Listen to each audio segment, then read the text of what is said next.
I made an older customer cry, by user Boy in Black 13X.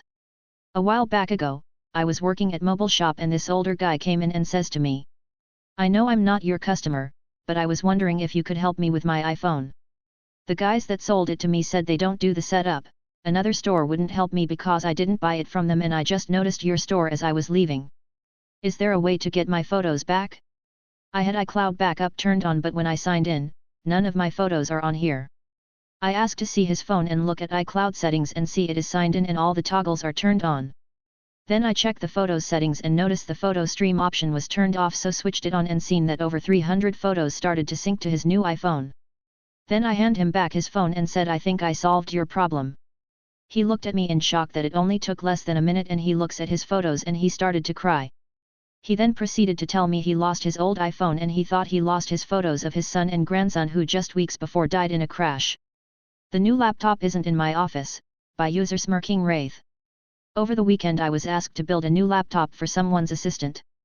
Nice and simple, had it ready to go Friday afternoon so dropped it to their office. The assistant's boss was there so handed it to them in its bag and watched them put it down next to their desk. Monday rolls around and the new assistant comes asking for their laptop. I relay the above to them and am informed that they just came from there, their boss thinks she moved it to their other workspace.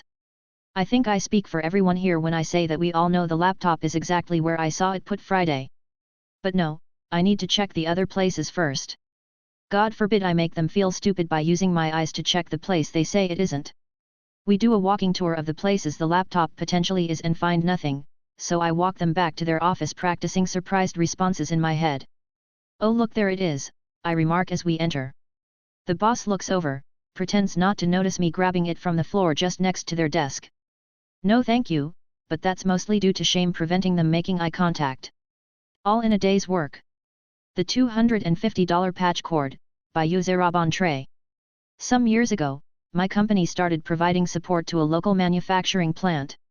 Their network closet was a mess, 12 homemade patch cables using riser cable for a switch that was 6 from the patch panel. The wiring was inconsistent, and a few didn't follow the 568B standard. The week following the repair, we received a call about a time clock on the production floor not connecting to the network. We explained that we re-terminated a few jacks because they needed repair, so replaced the patch cable from the wall to the time clock with one that we'd left. He insisted he'd already tried that and demanded that we come fix it.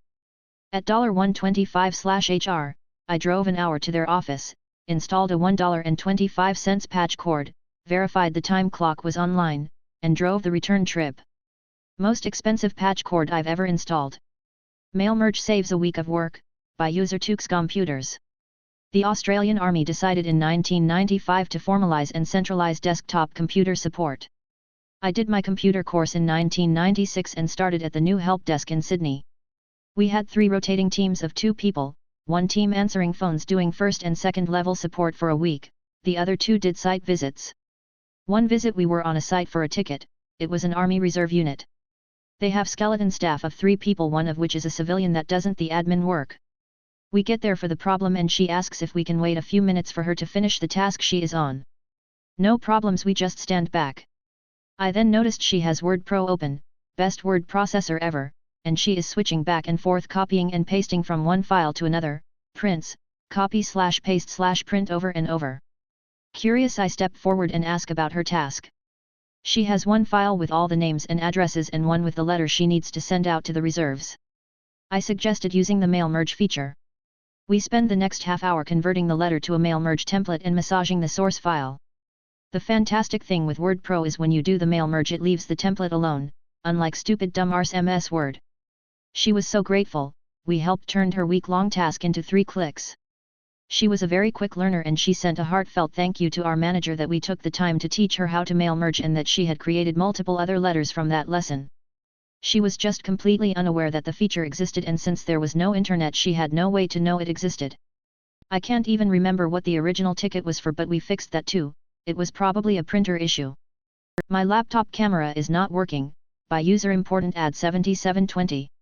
First, I'm sorry for my English, is not that good. I work for a US tech company as desk support on a Latin American country.